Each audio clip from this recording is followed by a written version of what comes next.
از جانب پیشوای ملت محترم امام علی رحمان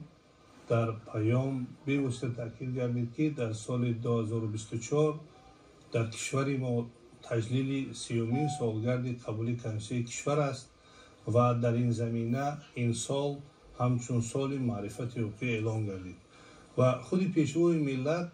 ضرورت یا اینکه ماهیت اعلام کردن این سال را چنین شرح دادند که تنظیم باثبات مناسبت‌های جمعیتی از قانون وابسته است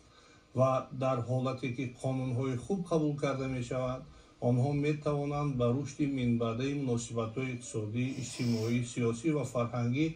تکیه مستحکم و استوار گذارند. معرفت حقوقی خودش مضموناً مجموع دانش‌ها، مناسبت‌ها، اندیشه‌های انسان با قانون و قانونگذاری است.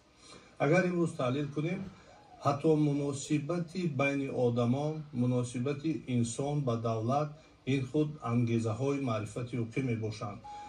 کی حقوق به وجود آمده است، کدام معیارهای حقوقی هستند، کدام قانون‌ها در جامعه مناسبت‌های جمعیتی را